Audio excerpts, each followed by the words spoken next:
right, welcome back, guys. Welcome back, team. Today, right now, what I'm going to try to do, hopefully I can get through most of it before I lose daylight. I procrastinated all day.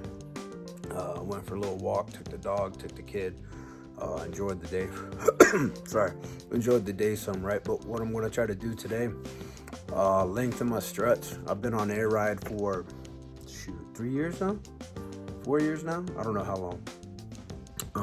On all the other ones, I've always lengthened them. I don't remember if I did on these ones. So I'm gonna lengthen them to try to get a better ride out. So I'm running like 86 pounds in the front and like 60 something in the rear. And it rides smooth if it's on a smooth road. If it's not smooth road, dips, bounces, man, this thing, it does not feel good. All right, bounces up, waves a little bit, feels a little loose. And I've got 034 motorsport control arm set on the front. So even with putting those on, it was nice and tight, tightened it up.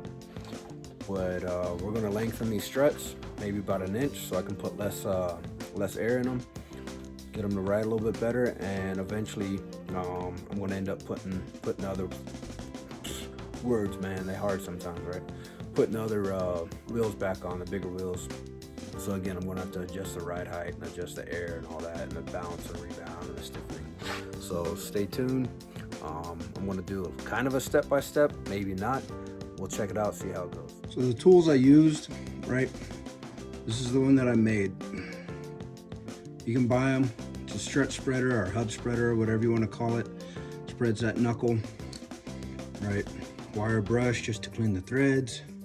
18 mil wrench for the nut on the back of the bolt for the hub. For the knuckle, whatever you want to call it, again, 18 mil for the head of the bolt. I used a universal and an impact. Hammer and a punch to free up the collar, and some good old PB blaster. All right, so what you can see now, right on about 3 inches. Got 3 inches of thread. That lock collar right underneath that line for the 3. I'm gonna loosen that up, spin this bottom half. You see the little hole with the threads in it? I'm going to spin that bottom half. In order to do that, I've now loosened that bolt, right, that holds that in. I've got a little spreader that slides in between there, right? I've made it. I've had a couple.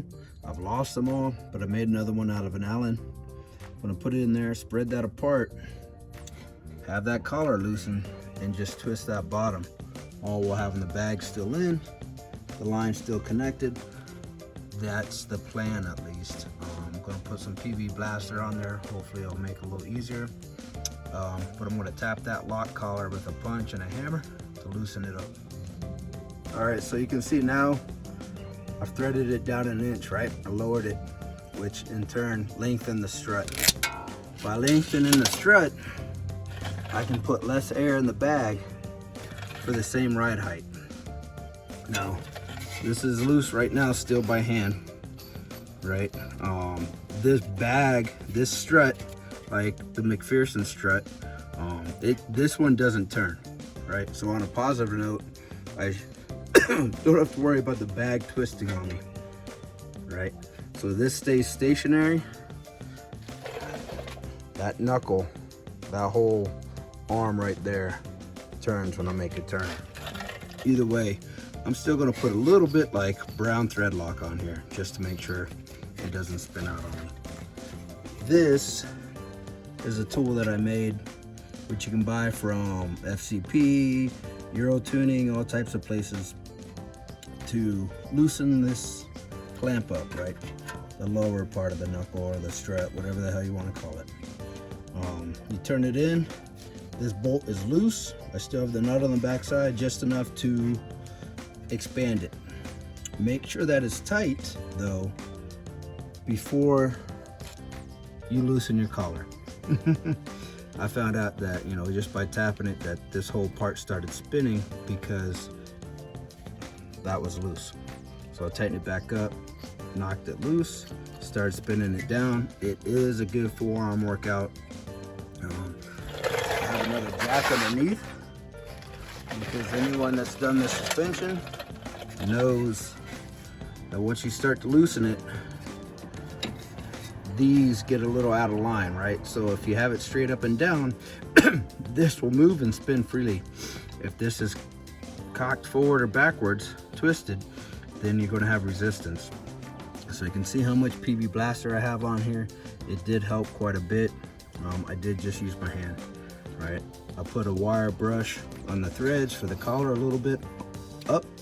The bottom hadn't been used, so they were nice and clean, but I still kept spraying PB Blaster in on there. I'm going to do the same on the other side right now. Right now I'm on the passenger side. I'm going to tighten this all up, tighten it all up, move to the other side. I don't know if you need to see that. Hopefully I can get that side done before dark, maybe the back, I don't know. It's daylight savings time. It's jacked our time all up. It gets dark at like 5:30. I'm ready for bed at 6. This is crazy.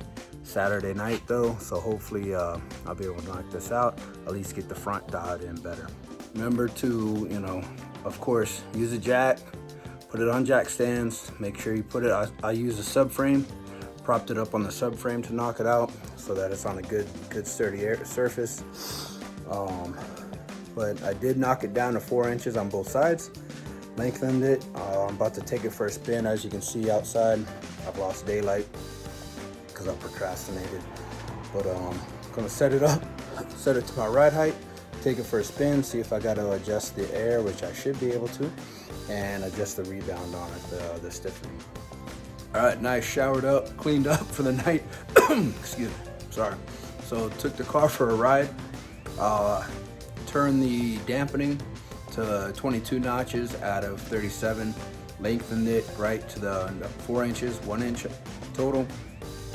Set the ride height at 65 or 67, which is what I usually have when I drive it, away from like 87 or 85. Right, so now it sits at the same ride height as it would at 67 pounds versus 87 pounds and rides a hell of a lot better. So now I'm gonna leave it like that. I'm not gonna mess with the rears tomorrow. I'm gonna let it sit like that, drive it for a week or so, see how it feels, see if I've got to adjust the rears. I'll probably still do to alleviate some of that bounce. Thanks for checking out the channel. Thanks for checking out the video. If you got any questions, any comments, suggestions, leave them below. Let me know what you think. I'll catch y'all next time.